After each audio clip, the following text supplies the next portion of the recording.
Guys, my name is Jerry Miller. Thank you kindly for joining us a Friday afternoon in downtown Charlottesville. A lot to cover on the show. I don't know if you caught college football last night, but the NC State Wolfpack beat the East Carolina Pirates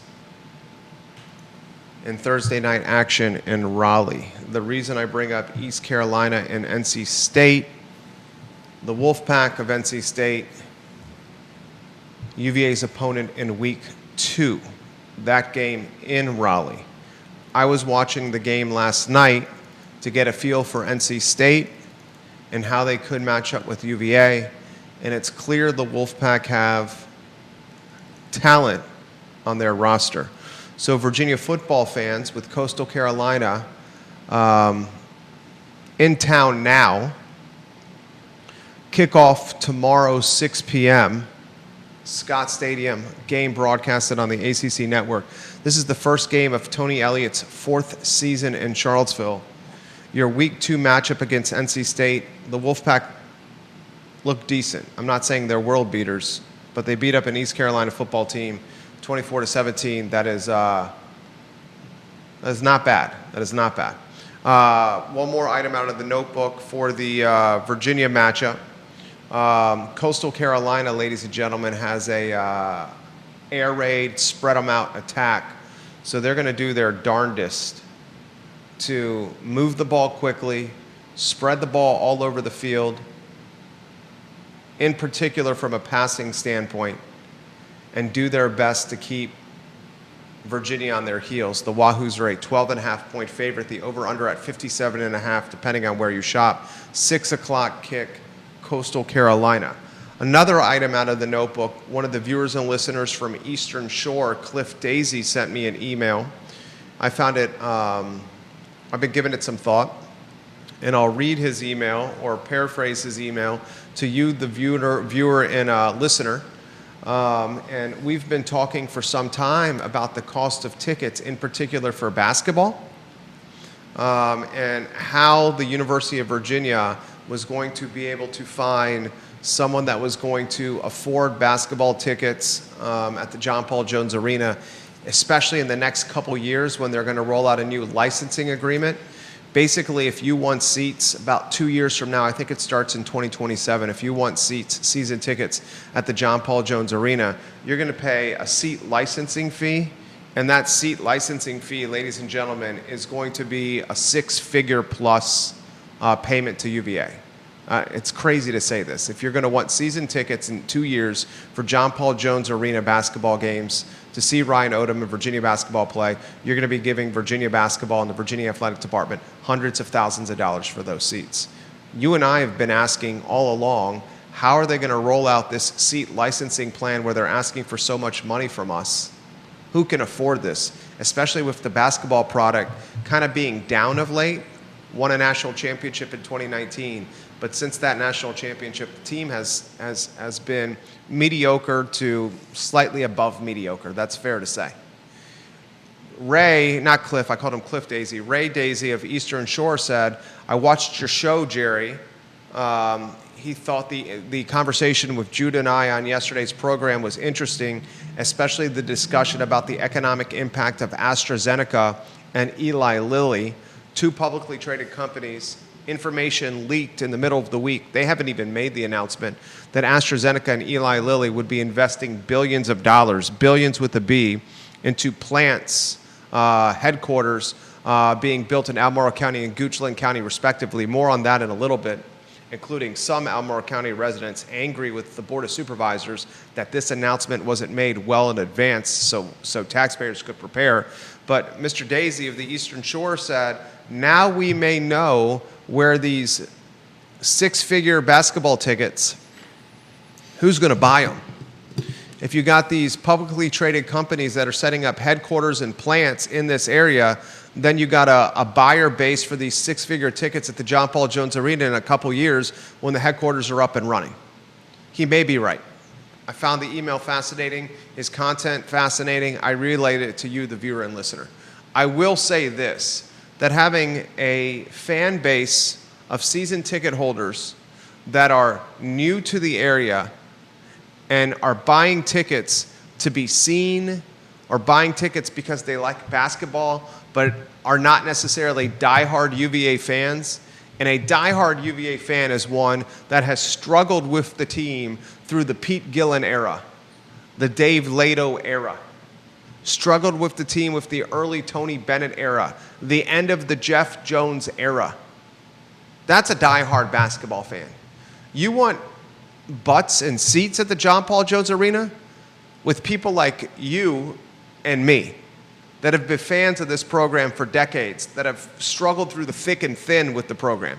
You don't just want fannies and seats that are new to the area, nomadic, carpetbaggers, six-figure salaries that are buying tickets to be seen courtside from a vanity or ego standpoint, or just because they like basketball. But he makes the point from the Eastern Shore that here's perhaps the buyer of those tickets when those season tickets roll out and the University of Virginia asks for six figures if you want to support this Virginia basketball team. We have a lot we're going to cover on the program. We have some folks in this community that are furious right now that they were not prepped with the AstraZeneca news.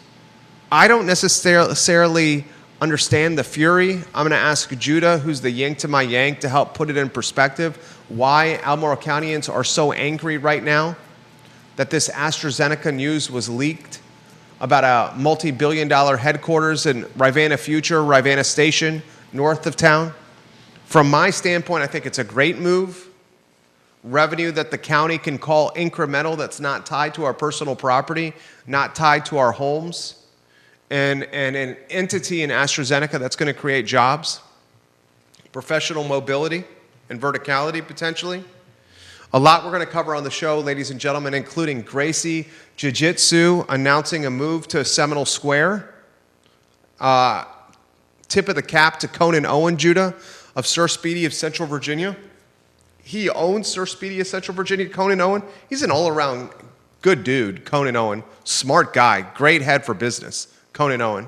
His company, Sir Speedy of Central Virginia, is locally owned and operated. And if you have a logo, a business logo, and you need visibility for it with signage or stickers or decals, passes, lanyards, direct mail, this banner behind me is Sir Speedy of Central Virginia, anything for visibility with your logo, Sir Speedy of Central Virginia, ladies and gentlemen, is who you call. And you ask for Conan Owen, the owner, a Darden School graduate.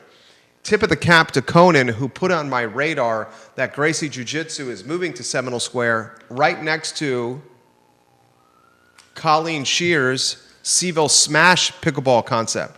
So in the last year on the I Love CVille Network, a lot of this news is broken here. You've seen Seminole Square evolve from an empty shopping center with vacant retail stores to an Omni-Experiential headquarters.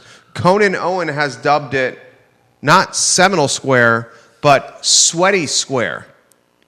With CVille Smash, the pickleball facility, playing a sport, Gracie Jiu-Jitsu, martial arts, and Dr. Halpern, who broke the news on this network about Coco's Adventure Central, which is going to open in the first quarter of next year, an indoor adventure park for kids. Trampoline park, obstacle courses, indoor adventure park. Seminole Square, job well done, evolving a shopping center that was an afterthought and becoming second-rate, if not dinosaur-esque, into a shopping center that is about experiences and doing things in person that cannot be cannibalized by the internet. Gracie Jiu-Jitsu, Seminole Square Shopping Center next to CVille Smash, a pickleball concept next to Dr. Halpern's Coco Adventure Central. A lot we're going to cover in the broadcast, ladies and gentlemen, including housing data from Real Talk with Keith Smith that will shock you.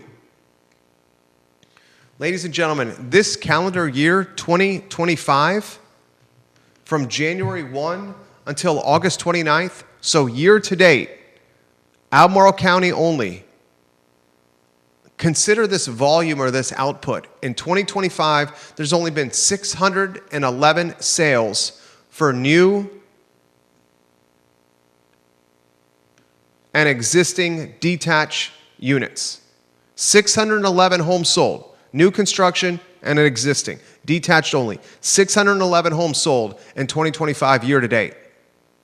In 2019, the year before COVID, there were 832 units. That's like a 27% decline.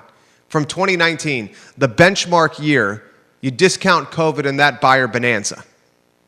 2025, 611 units sold.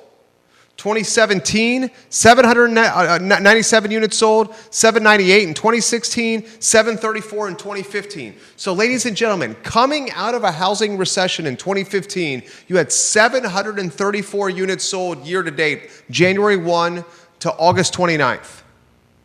2025 is 123 units behind the 2025 output at this point of the calendar year. To say the real estate market right now is quicksand is an understatement.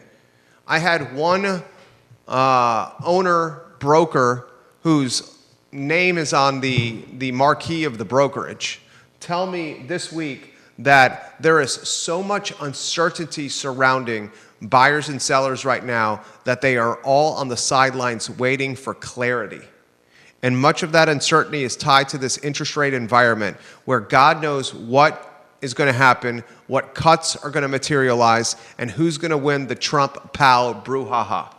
We know something's happened in September, or at least the odds suggest a cut in September. How many more at the end of this year? How many early next year? And what does that do to buyer demand and seller demand? We'll talk about that on today's program. A lot we're going to cover on the broadcast, including an attorney general candidate, Jason Miyares, who's straight up using aggressive rhetoric against the Commonwealth's attorney of Charlottesville, Joe Platania. Calling Joe Platania out for being soft on crime. Literally calling him out. Like, those are fighting words. To the point where the Commonwealth's attorney issued a statement in rebuttal to Jason Miyares, who's running for re-election. A lot we're going to cover on the show. We remind you, the viewers and listeners, that Jeff Gaffney and Dr. Wayne Frye will launch a new show on the I Love CVille Network on Monday at 10:15. Dr. Wayne Frye is the senior pastor at Faith Christian Center International on Pantops. Jeff Gaffney, a man of faith, the CEO of Real Estate 3, the all-time point scoring leader for the UVA soccer team. A new show that will air Mondays on the I Love CVille Network at 10:15 a.m. Jeff Gaffney and Dr. Wayne Frye. That's going to be a good one. That's going to be a good one. Judah Wickower, another really good one is John Vermillion and Andrew Vermillion. The Vermillion family are 5 generations strong in Albemarle County. They own Charlottesville Sanitary Supply. You can find their business on East High Street and online at charlottesvillesanitarysupply.com. They have a mechanic on site to fix your pool cleaning robots, and your vacuums. They have all the water testing you need to keep your swimming pools healthy and clean. And anything sanitary related, they got at Charlottesville Sanitary Supply. These guys are A-plus human beings. Judah Wickower, studio camera and a 2-shot. The show works because Judah and I are completely opposite people. Does it cause friction from time to time in this office? Absolutely it does. When we are working on the same page, does it create output of talented proportions, some of the best in the region? Without question. It ain't easy working with someone all the time. Well, I'll tell you what, we've made it work for 16 years. And I value your opinion, my friend, and I'm going to ask you to start the show.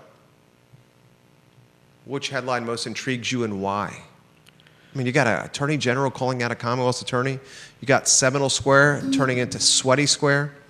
You got folks angry about AstraZeneca and the announcement and the fact that they weren't given any heads up. I think they're disturbed about the inconsistency that they see. Is that where you want to start? I don't care. And in terms of the Jason Miyares call out, I mean, he's got some facts to back up what he's saying. Whether you agree with him or not. You want to put the facts in there? I don't have them in front of me. 53. I'll call up the facts. It takes like 5 seconds to find them.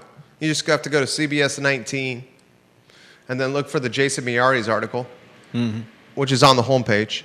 And I found it right now. And Miyares is straight up, ladies and gentlemen, utilizing data to say that the Commonwealth's attorney in Charlottesville is being soft on crime. He says 53 Virginians were murdered by felons that should have been in prison. Yeah. Has a number. He says, just in fiscal year 2023, 9,638 felons were released early out of Virginia prisons. 49.8% of them have already been rearrested in less than 2 years. Yeah, and I believe he called Platania a more of a social worker than a prosecutor. This is like fighting words. These are words that if you say on a playground in a school or on a basketball court at the Dell or some kind of park around Charlottesville, you'd have fisticuffs and two dudes going jaw to jaw, about to knock each other out. Platania issued a statement countering what Miyares said and standing up for his office. I know Joe Platania. Good guy, Joe Platania. Mm-hmm. Multiple terms, Joe Platania as the Commonwealth's attorney. Yeah. Joe Platania is not soft on gun crime. Joe Platania is willing to allow folks that, come before his office that are in court. He offers some grace and second chance, except for violent crime. He's not soft on gun crime. I think Miyares utilizes rhetoric to try to close a gap in an election that's going the wrong way for the Virginia GOP. No doubt. And one of the ways you could try to close the gap is appealing or leveraging fear to get voters to vote. Mm-hmm. I think there's sometimes with Commonwealth's Attorney Jim Hingley and Commonwealth's Attorney Joe Platania where you specifically, the show, and viewers and listeners have questioned why empathy and grace or leniency was offered. But I remind the viewers and listeners that Platania and Hingley were elected into office. Yeah. And in multiple cases, ran unopposed. Mm-hmm. It's very much my argument in the AstraZeneca discussion. Unopposed Jim Hingley this year. Mm-hmm. Jim Hingley beat, Robert Tracy to get into office. Platania is beloved by voters. Mm-hmm. You don't see a lot of Commonwealth's attorney walking around Charlottesville, the downtown mall, and Market Street in suits and tennis shoes. He knows everybody. Mm-hmm. These are elected officials. Miyares is hesitant to offer that they won a seat. They weren't appointed. Right. Mm-hmm. You want to go AstraZeneca? Lower thirds on screen. We'll have the conversations to start the program. Kid Ashley, James Watson, Betsy Nugent, Barbara Bosick, Aaron Moody, Georgia Gilmer watching the program, Janice Boyce Trevelyan, Bob Yarborough watching the program. There is chatter locally, ladies and gentlemen, that AstraZeneca and this multi-billion-dollar headquarters that was leaked. It wasn't even announced. It was leaked. Mm-hmm. That this announcement should have been made well in advance by Albemarle County Economic Development, the Board of Supervisors. Yep. And given taxpayers an opportunity to, air quotes, prepare for it, air quotes. There's two lower thirds tied to this one. We can rotate in and out. What do you make of this? Is it crying? Is it whining, Janet Bradley? Is it whining, William McChesney or Logan Wells Claylow? Or is it legitimate beef? I think it's fairly legitimate. I think part of the disconnect is that we often see our elected officials putting millions of dollars into studies and how should we do this, or who should we hire to do this, and then we get a case like this where all of a sudden there's a leak about AstraZeneca about to spend $10 billion to bring an HQ to Albemarle County, and I think some people are just like, wait a minute, why is there that difference? Why sometimes are we spending 10 years and millions of dollars on studies to decide whether to do something, and then all of a sudden we have an enormous an enormous company and spend, and along with all the other things, the Biotech Institute, and I think some people are just wondering: why is there no planning surrounding this? Why is there no traffic study to see what AstraZeneca and the Biotech Institute and all of the other things that we talk about coming to Charlottesville? Why and Albemarle County? Why is there no study done on that? On the other side of it, as you mentioned, give me the other side. Please give me the other side. You and I are so different. That makes the show great. I appreciate your opinion. I'm not saying any of these are my opinions. This is just how I see people reacting. The other side is that, as you mentioned before, the people making these decisions were elected by us. Whether you voted for them or not, they were elected, and they're supposed to be making decisions that you want, that you and I want.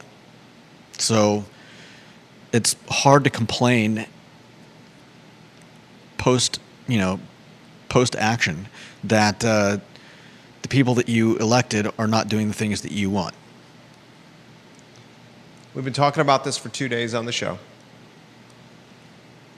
The I Love CVille Show is the water cooler for content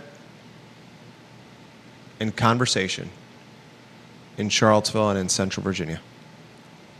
We've highlighted on this platform the impact that biotechnology will have, because we knew before Mr. Manning made this donation to fund the Biotech Institute that he was going to do it, and we were explained the impact that this would have. Explained, does that really involve full understanding of what it's bringing to our area? Before the donation was made, I was told that the donation was going to be made. Yeah. I was told who was going to make the donation. I was told that it was going to be 9 figures plus. And then I was told, here's the flip book of what's going to happen. School, and then publicly traded. First the school, build the school here, and then because of the talent and because of the research upside of the school, publicly traded companies would be pursued. Mm-hmm. And then I was told the next step after publicly traded would be a private ecosystem of companies will be birthed around Albemarle County and Charlottesville. We are now in stage 3? Stage 1, our intel, which we pass along to you, 9-figure donation plus. We said that before it happened and materialized. Stage 2, school was going to be world class. The director of the biotech school is a former senior level vice president of AstraZeneca. And he is saying on the record, I'm going to turn this into the Silicon Valley of biotechnology in Charlottesville and Albemarle County. World class. Stage 3, the publicly traded companies have come. AstraZeneca and Eli Lilly. And stage 4, which is going to be the more impactful one, would be the private ecosystem that's built around it. The Richmond Times-Dispatch 3 days ago, citing anonymous sources, highlighted that AstraZeneca had targeted Albemarle County because of the Biotech Institute. Mm-hmm. Glenn Youngkin, in July of this year, the governor, announced that AstraZeneca was going to build its single largest manufacturing plant in its entire arsenal. It would be the largest single manufacturing investment in the world, and it was going to be done in Virginia. And AstraZeneca has picked Albemarle County. Yeah. AstraZeneca plans to invest $50 billion in the United States by the year 2030. $50 billion. Okay. Albemarle County is their go-to spot for much of that $50 billion. Now we have the head of the Biotech Institute that was lured away from AstraZeneca to run the Biotech Institute at UVA, and now his former employer is opening up a headquarters here. Furthermore, in 2024, the Albemarle County Board of Supervisors, this was when Donna Price was on the board, Jim Andrews, Ned Galloway, Ann Malik, and Diantha McKeel, they announced, actually this was in May of 2023, they announced their intention to purchase 462 acres of land located on Boulders Road off Route 29 in northern Albemarle. Rivanna Station, Rivanna Futures. This is turning into a headquarters not just for the Defense Intelligence Agencies, the National Ground Intelligence Center, the Defense Intelligence Agency, the National Geospatial Intelligence Agency, but it's going to be a headquarters for other operations. And folks are now on social media, Reddit, for example, whining that they did not have a heads up about this AstraZeneca announcement. A heads up to allow them to prepare for cost of living. If they work for the defense sector, their wages will not be able to compete with AstraZeneca's wages. They did not have a heads up to lobby or politic elected officials about roads and traffic studies and quality of life impact, wage impact, school impact. And I'm of the mindset, and I even read what Jim Duncan wrote in that thread, one of the owners of Nest Realty, who responded and said, if local government made announcements of who they were pursuing before the deal was signed, they would look like fools because many of these deals don't materialize. Yeah, that's a good point. It's a great point. And then he emphasizes what we've been emphasizing on the show for a long time. We need incremental sources of tax revenue that alleviate the burden off personal property and real estate taxes. Here is one, and an incremental job source. Albemarle Countyans should be celebrating this. Do I understand the position that this is going to make the area more expensive? Yes. Do I understand the position that this is going to create a deeper buyer pool? Yes. I would highlight to viewers and listeners that are watching the program, if you're considering buying a home in Albemarle County across all price ranges, I would do it much sooner than later. Because when Northrop Grumman's 300 employees that are soon coming online in Waynesboro with this 100, 200, 300 million plus facility where the average wage is $94,000 a person in Waynesboro, these folks are going to live in Crozet and commute. When AstraZeneca, its facility is done, when Eli Lilly, its facility is done, when the Biotech Institute is done, we're going to have a lot more people here competing for the same houses. Buy now, don't wait. Yeah. I get that it's going to be more expensive, but I don't understand the crybaby or the whining. Not even about infrastructure and whether we've made any plans, any, just planned at all for all of this, all that's coming to Charlottesville. Because I think that's part of the issue as well for some people. I think that if you're north of town and you're Forest Lakes, Hollymead, Greene County, and you're having to commute in town, if you're north of Rio Road, that's going to be even more of a cluster duck. Even more torturous to drive and navigate. I would imagine. Because there's going to be more people and more employers. Yeah.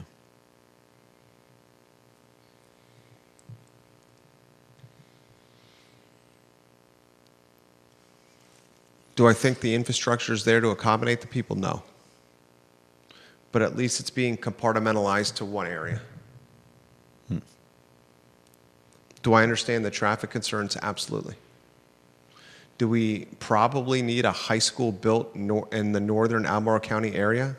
Probably so.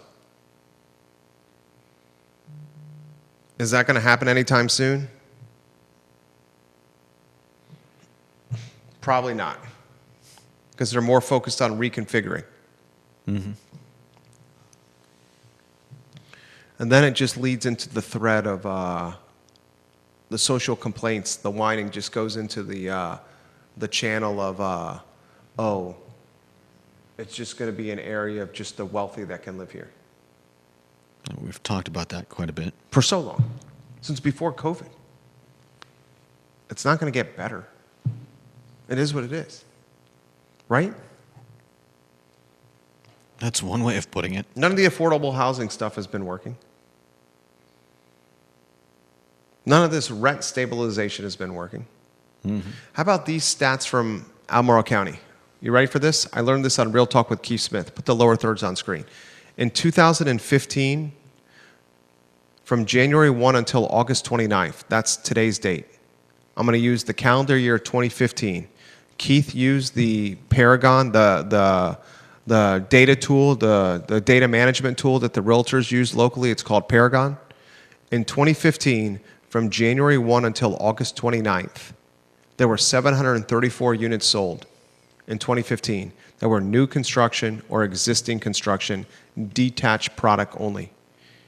734 units.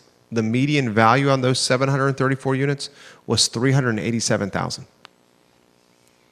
In 2025, same housing stock, new construction and detached existing construction, from January 1 until August 29th, there were only 611 units sold. So coming out of a housing crash, 2015, there were 734. Now, 2025, coming out of a COVID boom and a buyer bonanza, there were 611. But listen to this. The median values jumped from 2015 of $387,000 to $740,000. It's 2x. Yeah. The price is 2x. It's insane. For the last 5 years, certainly since the onset of COVID, every politician in this community is run on some kind of BS platform of affordable housing. Every politician is run on BS platform of affordable housing. From 2015 to 2025, the median values in Albemarle County have gone from $387,000 to $740,000. In that same period of time, we've been talking about expanding the development area in Albemarle County. Right now, it's restricted to 5% of Albemarle County is designated for development, 5%. Yeah. And of that 5%, the topography doesn't even allow the development to happen in all 5% of it. Right. That area of development, that 5%, has not been expanded. Mm-hmm. Has not been expanded. But you're against them expanding it, aren't you? I'm totally against it. I'm just calling out the BS nature of politicians. Yeah. In the last year and a half, there's been politicking about allowing commercial real estate to be quickly pivoted into residential real estate. Office to apartment conversions, office to condo conversions. That hasn't happened despite people talking about it. City of Charlottesville, we got this zoning ordinance. Nothing has materialized on this zoning ordinance, and we have spent damn near close to a decade on it. Nothing has happened. Yeah. All these people talk out of one mouth, one side of their mouth, and either through an inability to execute, through not being able to see the forest through the trees, or maybe because they're not really interested in doing it, the other side of the mouth actually does or orders something else to happen. So, what do you think, viewers and listeners, is going to happen to rents when AstraZeneca, Eli Lilly, and biotechnology and all these private businesses that I'm told are going to happen? What do you think that's going to happen to rents and landlords that own rental property? It's just going to make them wealthier. What do you think it's going to do to the demand for office space? It's just going to create more demand.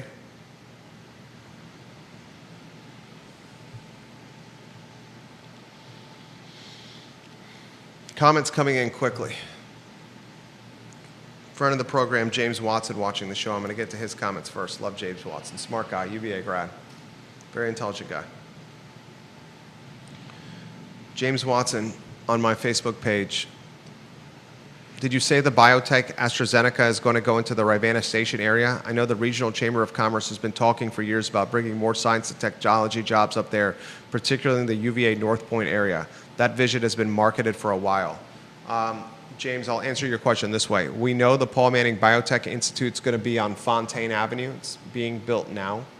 I think Frye Springs is going to hugely uptick in value. I think Ivy is going to hugely uptick in value. I think Crozet is going to hugely uptick in value. I don't know for absolute certainty the location of AstraZeneca. My anticipation is AstraZeneca will be in that Rivanna Station, Rivanna Futures area. Because I think AstraZeneca was lured here with its billions of dollars with some kind of incentivized plan or program with Albemarle County. And we know that Albemarle County is a property owner of a huge chunk of land, and that's 462 acres north of Albemarle County. So my 1 and 1 equals 2 is that it's going to happen there, but I don't know for absolute certain. But that's what my crystal ball says. I think Greene County is going to be hugely impacted by this. Big time demand because of proximity. Barbersville, hugely impacted by this. Yep. Forest Lakes, Holly Mead, hugely impacted by this because of demand. He says there may be a need for an additional high school north of town. There's a need for an additional high school in northern Albemarle County right now. Imagine what happens in northern Albemarle County, ladies and gentlemen, when Rivanna Station, Rivanna Futures are fully developed, and when AstraZeneca and all these other biotech schools come here, biotech businesses in operation. Vanessa Parkhill, the Queen of Earlysville, watching the program. I think Vanessa Parkhill, Earlysville is going to have tremendous uptick in value. The fact that there are people upset about new business coming to the area blows my mind, and I live on the north side of town. She says, how do we leverage these new tech businesses to support public STEM-focused high school, preferably in Albemarle's urban ring? Thomas Leroy watching the broadcast. Bill McChesney, Logan Wells Claylow, print, radio, and television. Vanessa Parkhill, AstraZeneca could probably locate in UVA's North Fork Business Park. I think there's plenty of space available. Conan Owen says, it makes sense for AstraZeneca to be in that Rivanna Station, Rivanna Future, because you need airport access for all the execs and the sales representatives. But the county needs to find other areas. South of 64 on Route 29, far west, Yanceyville would make a great industrial office site. Need to work on creating jobs closer to where people live. Conan Owen, the owner of Sir Speedy Central Virginia, a business development wizard. If you need help with any logo visibility, you call Conan Owen in Sir Speedy Central Virginia. People can't say this, okay, before we get off this topic. People cannot say this. My real estate taxes are too expensive. How dare you raise the real estate tax rate 4 cents? And then say this, I don't want AstraZeneca coming here. It's bad for Albemarle County. That's hypocrisy. Can't say both. You could say real estate taxes are too expensive. How dare you raise it 4 cents when our median values from 2015 to 2025 upticked in Albemarle County from 387,000 to 740,000. Yeah. How dare you raise our real estate tax rate when you're collecting way more tax revenue on values alone, assessments alone. But you can never follow it up with, we don't want more job growth. We don't want more incremental business. We don't want publicly traded companies investing billions of dollars in our county. Because they contradict each other. Yeah.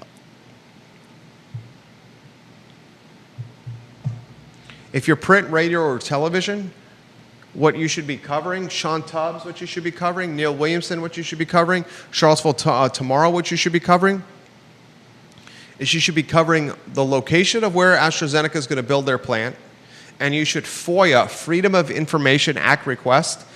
Heck, first request it, then FOIA it. All the correspondence between the Office of Economic Development of Albemarle County and anything tied to AstraZeneca to see how long that this has been percolating. Get that information, because Albemarle Countyans deserve to know that.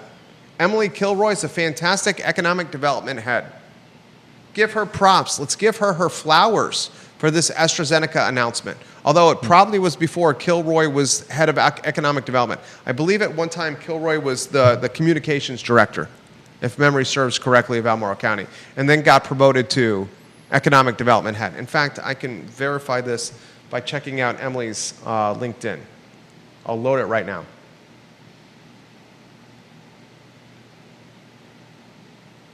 We'll give her flowers on the show.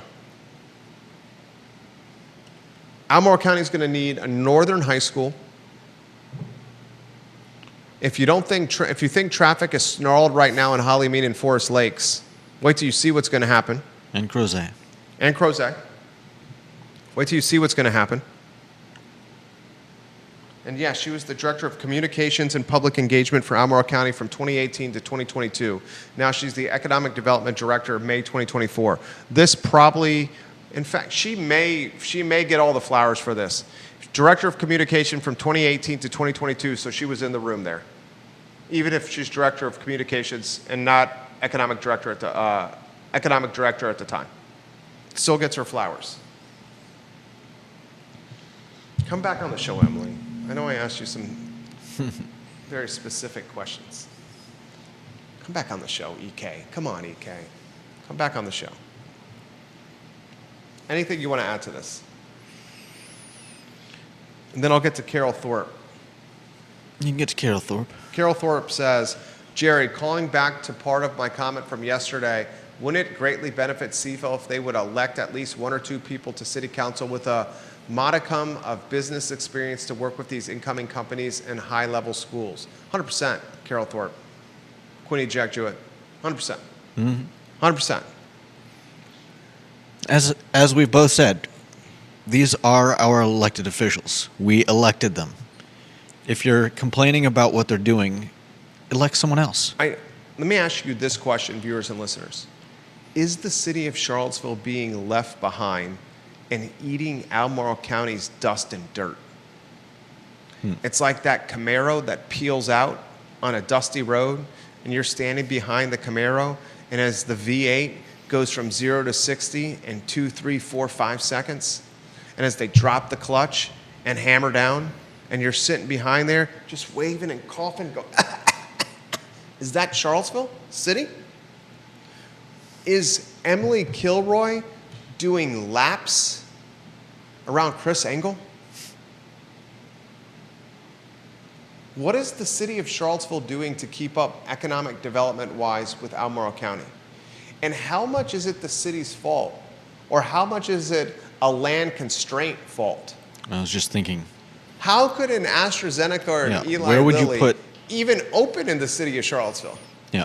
Or how does the city create a strategy to ride the coattails of economic development in Albemarle County? How could it do that?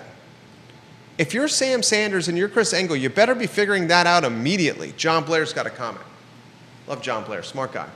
He was in a room yesterday with some smart people, and he left this comment on the show that the AstraZeneca news immediately drives an additional 5% of value for Albemarle County homes. That 5% might be light, Judah. Yeah. John Blair says the bottom line is this. Inclusionary zoning has never worked in any community as advocates claim in terms of affordable housing. The 10% set aside distorts the market and discourages developers in the Jeff Levine type portfolio, 500 to 200 units. The only developers that can navigate inclusionary zoning are the big ones with projects of 400 or more. They get 400 units or more. They can make the 10% work due to a scale of units to absorb the profit loss. And then he adds, James Watson is correct. There is a massive need for a new Northern Albemarle High School. Love John Blair. Love James Watson. Love the viewers and listeners.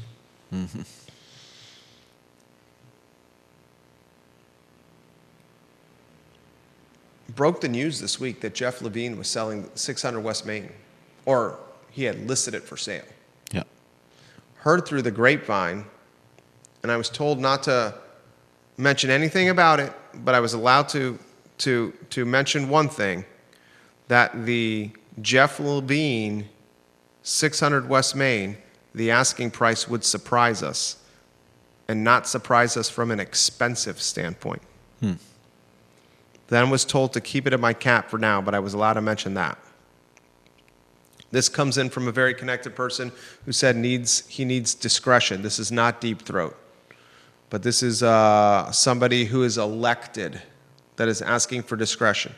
I need you to keep this anonymous, Jerry. I think it's a good thing, AstraZeneca. I don't think affordable housing will ever be solved by the free market, but with the additional tax revenue from a business like this, we could use that for more infrastructure and to subsidize or build affordable housing. Also, part of affordable housing is whether there are higher paying jobs that allow people to more easily afford a home. If the median wage increases relative to cost of housing, then by definition, housing has become more affordable. I'd rather the cost of housing increase due to higher wages than from retired boomers and Nova residents outbidding everyone else. Great points. Not only retired boomers and Nova residents moving down here, but nomadic Zoomers and digital nomads choosing to call home base here. Yeah. A comment came in on Real Talk this morning from a really, really smart guy that I want to relay to you. His name is Rob Neal, super smart guy. He says the increase in cash sales in 2025, and ladies and gentlemen, in Albemarle County year to date, this according to the Paragon data that Keith Smith navigated during Real Talk this morning, of the 611 homes sold in Albemarle County, new construction, and existing housing, detached only, 611 homes year to date, 740,000 median value. 35% of those were cash deals. 35%. Wow. Rob said the increase in cash deals in 2025 is in step with drastic higher sales prices, and that points to AGI growth. And it's not the real number that is pushing things. It's balance sheets and wealth. He says the wealth of the area is far outpacing the reported income of the area. The biotech salaries will push the market AGI up, but not as much as the median balance sheet will be compared to pre-biotech boom. He says single-family detached homes will continue to rise due to wealth. Rental prices will increase due to income, AGI, adjusted gross income. He alludes the adjusted gross income locally is way higher than the $125,800, the median value family household income according to HUD. Interesting. Could that be because of college students? That's a good question. I've heard rumblings lately that the census info doesn't do a good enough job of weeding out the UVA students, which heavily skew the numbers one way or the other. Not only heavily skewed the numbers by the college students, but a lot of the lower tiered employees at the University of Virginia that don't make a ton of wage. Grad assistants, teaching assistants, they live year round and are counted part of the census. Cafeteria workers, the blue collar workers tied to UVA, impacting the census, impacting those numbers. But if those people are actually living full-time in the area, isn't that good and right that they're skewing the numbers? Skewing the numbers down. Yeah, but if they are full-time residents, shouldn't they be a part of the numbers? They should be a part of it. They should be a part of it. But his point is that the numbers change. Yeah. I had somebody that was a mover and shaker correct me. Listen to this. This is a crazy stat here.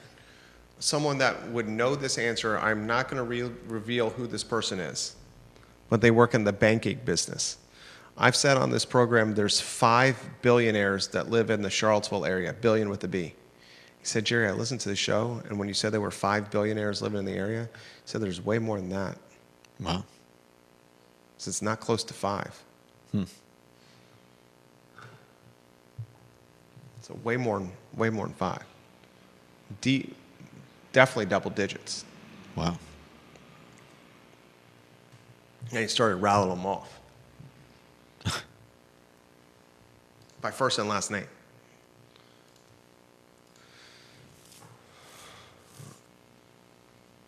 Georgia Gilmer.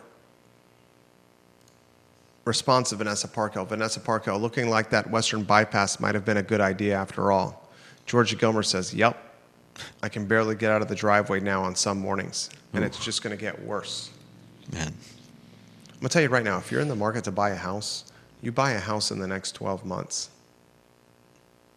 Geez Louise, you better buy a house in like the next 8 months because it ain't going to get cheaper.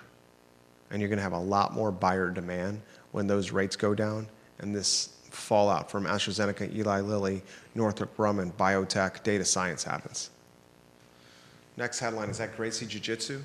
It is. Conan Owen dubbed it Sweaty Square, not Seminole Square. Sweaty Square. You now have Gracie Jiu-Jitsu moving into Seminole Square. You have CVille Smash, the pickleball facility, about to open in Seminole Square. Yep. And Dr. Halpern, the entrepreneur, the medical doctor, that is opening Coco's Adventure Central, an indoor adventure park in Seminole Square. So Seminole Square goes from a sad, empty afterthought that was about to go the way of the dodo bird and the T-Rex. It seemed like the forward-facing part of it was always doing okay. Looked pretty empty to me. I mean, you've got the new what is it, Seoul barbecue joint, Korean barbecue joint. You've got I try not to go north of Barracks Road. I catch a lot of heat for that. You've got the car wash. You've got the there's a whole bunch of stuff in that area around what is it, the center, kind of the center island there. Then you've got the Outback Crack House. We're in agreement that Seminole Square was empty, a good portion of it, right? Yeah, the whole back end was. Okay. So the empty part is getting filled. Mm-hmm. And they're filling it with Omni-Experiential businesses. Yep. They're filling it with business models that cannot be commoditized or cannibalized by Walmart, Target, or Amazon, or the internet. You can't play pickleball on Amazon. Right. You can't do a trampoline park on Walmart.com. And you can't rear naked choke someone on the internet. You have Thank to do goodness. it in person. You have to do it in person. I don't want to know what you're rear naked choking on the internet. I said, thank goodness you can't. Sorry. But at Seminole Square, Sweaty Square, you can do all three, and they're all next to each other. Mm-hmm. And they're going to open within a handful of months of each other. Let the sweat fly. And I think that's awesome. I think that's awesome. Next headline, what do you got, Judah Wicker? Let's see. Jason Miyares.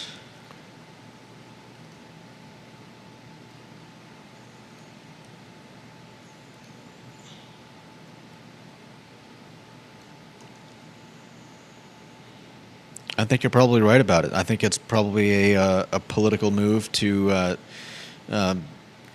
We see it every election cycle. Create a problem, and explain how you're the solution. Jason Miyares knows that the Albemarle GOP is desperate. The Virginia GOP is desperate. Yeah. And the Virginia GOP is desperate with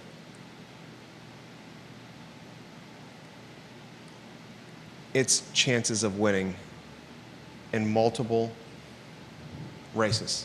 Yep. Winston Earl Sears, she's not going to beat Spanberger. She's made up a lot of ground. Jason Miyares, he's not going to win the Attorney General. John Reed, maybe the best shot of the three. Closest of the three races. My prediction will be Reed. Actually, I might hold off on that because Miyares is the incumbent, and there's a lot of value being the incumbent. No doubt. Right now, I would say all three are at a disadvantage. Yeah. That's why all three are sending emails to the show asking for the platform and time to speak. Miyares goes on record and tries to call out Joe Platania. Yeah. Calls Joe Platania soft on crime. And he tries to pin on Joe Platania being soft on crime, leading to more violence. What Jason Miyares is doing is the oldest trick in the book. Stir up a bunch of bushes, shake the bushes, rattle the bushes, and see if you can get some copperhead snakes to show their faces. And if you shake those bushes and you rattle those bushes and you disturb those bushes and some copperheads slither out of the bushes, it's going to scare some people into doing things. And hopefully scaring some people into doing things is voting for him. That's all he's doing. Yeah. The reality is Platania was elected. He was elected again. How many times has Joe Platania won? Isn't he in an election year right now? Joe Platania. Let's see.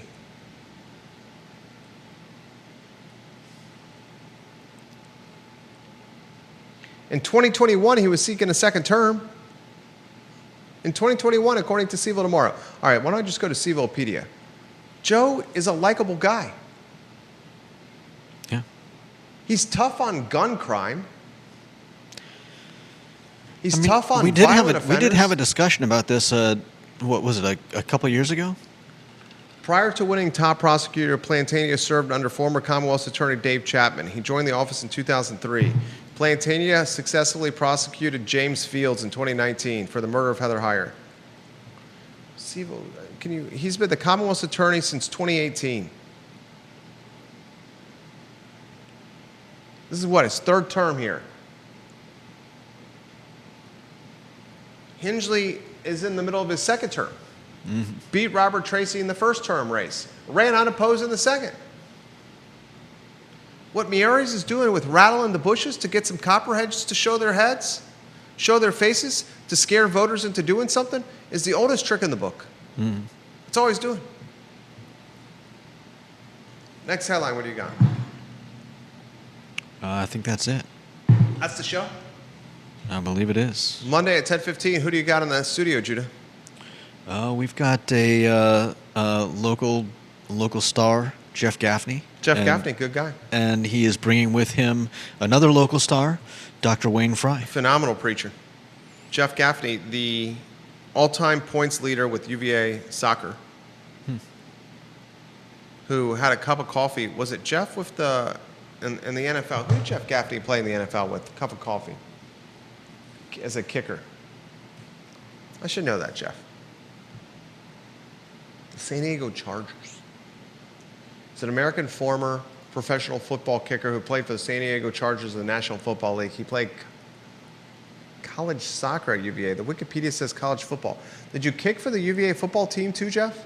I didn't know that. I know you're the all-time point scorer for UVA soccer. But did you kick on the football team too? William McChesney, did he kick on the football team?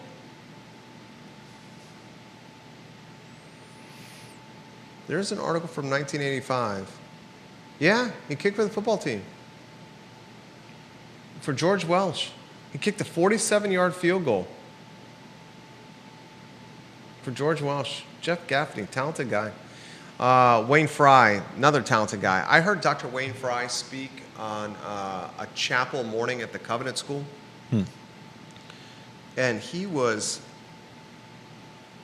invigorating, inspiring, intelligent.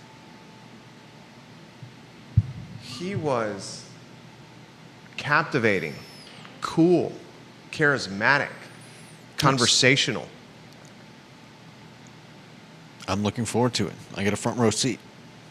Monday at 10:15 a.m., the Everyday Faith Show with Jeff Gaffney and Dr. Wayne Frye. That's the talk show. Judah Wickhauer, yours truly, Jerry Miller. Thank you for joining us. So long.